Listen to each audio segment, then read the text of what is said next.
yang luar biasa hari ini. Miss melihat sepertinya ada bangku yang kosong. Apakah Tito sudah masuk? Oh, Tito belum masuk ya, masih di rumah sakit.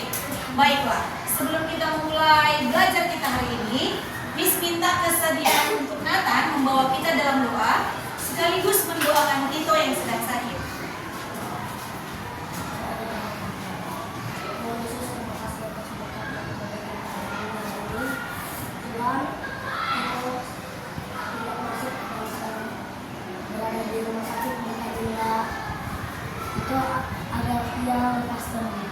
Tuhan, kami mau belajar, berkatilah kami agar dapat tertib dalam pelajaran. Terima kasih Tuhan, haleluya, amin. Amin. Terima kasih untuk Nathan. Berikan tepuk tangan boleh? Iya. Sebelum Miss mulai pelajaran hari ini, ada yang ingat minggu lalu kita belajar apa? Minggu lalu kita belajar apa? Minggu lalu kita belajar teks prosedur dan hari ini kita belajar tentang dongeng. Siapa yang sudah pernah dengar dongeng? Yang mau tidur, adakah yang pernah dibacakan dongeng orang tuanya? Iya, ternyata sudah ada yang tahu tentang dongeng. Jadi, dongeng itu adalah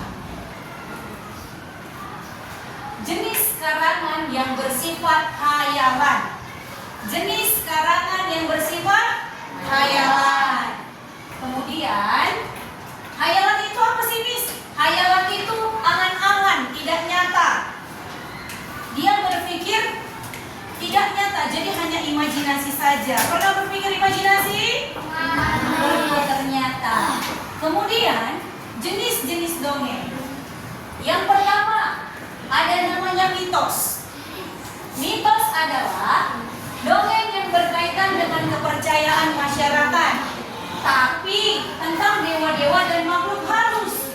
Contohnya, pernah dengar Nyi Roro Kidul? Iya, itu ternyata termasuk mitos dan wewe gombel. Serem ya.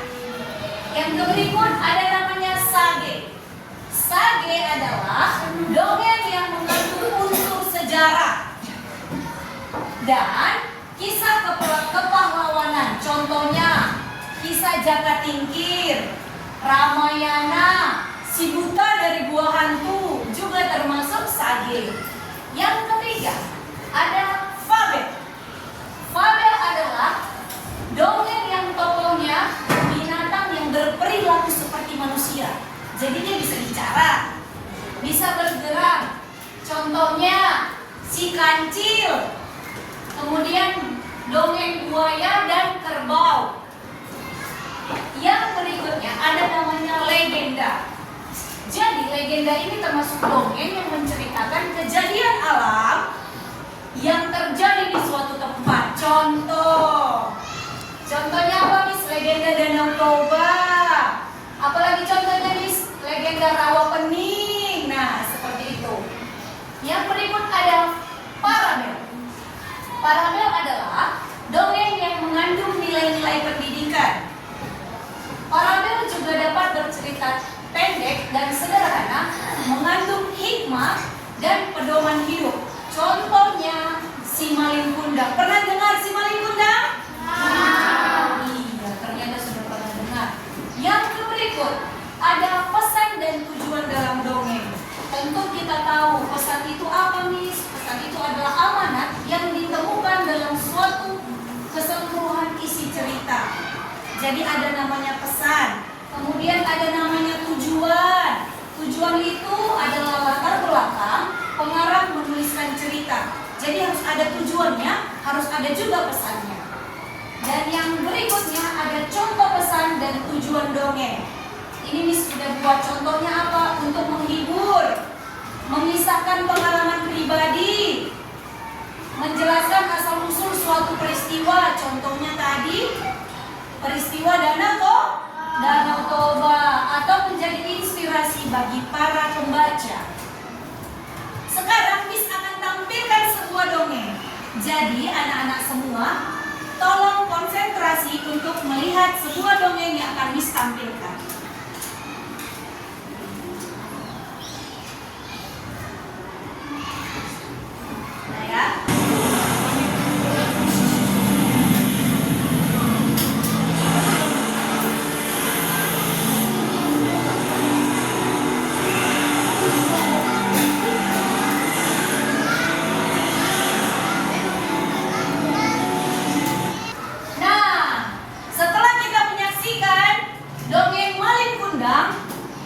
Miss mau kita semua membentuk kelompok. Nanti kelompoknya teman sebangkunya saja.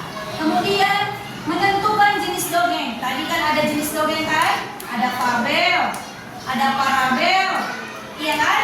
Nanti teman-teman menentukan jenis dongeng apa paling undangnya. Kemudian apa isinya dan apa pesan dongengnya. Silakan berdiskusi, Miss akan bagikan kertasnya.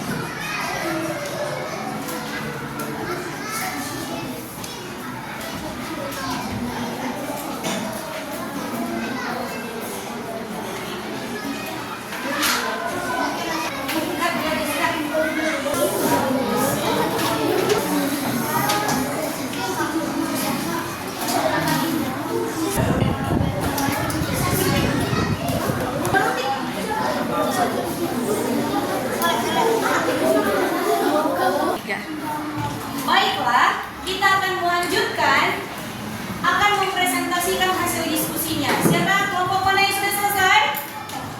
Iya, silakan yang pertama kelompok Enoni. Maju ke depan. Teman-teman silakan mendengarkan hasil diskusi kelompok Enoni. Terima kasih, saya akan membacakan hasil diskusi kelompok kami. Yang pertama, satu jenis dongeng yaitu parabel. Dua, isi dongeng yaitu menceritakan anak yang durhaka kepada orang tua dan orang tua. Tiga, pesan dongeng yaitu jangan melawan orang tua, hargailah orang tua. Demikian hasil diskusi kami. Terima kasih. Berikan tepuk tangan untuk kelompok Enoni. Terima kasih Enoni. Nanti kita bahas. Silakan yang kedua Kezia. Kita dengarkan hasil diskusi dari kelompoknya Kezia. Terima kasih, saya membacakan jenis dongeng yaitu parabel. Isi dongengnya adalah menceritakan anak yang durhaka kepada orang tua. Kedua, kedua untuk anak durhaka. Dongengnya yaitu disebut durhaka kepada orang tua. Itu juga tidak boleh melawan orang tua dan kita harus menghargai orang tua. Demikian hasil diskusi kami. Terima kasih. Terima kasih. Beri tepuk tangan untuk kelompok Kezia. Satu lagi Miss Minta dari kelompok. Kasih, saya akan membacakan hasil diskusi kelompok kami. Yang pertama, jenis dongeng parabel. Yang kedua, isi dongeng yaitu menceritakan anak yang durhaka.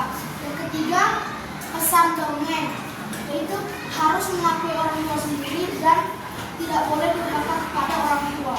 Demikian hasil diskusi kami. Terima kasih. Terima kasih. Beri tepuk tangan untuk Iya. Jadi semuanya sudah tahu jenis dongeng apa yang paling kundang? Parabel.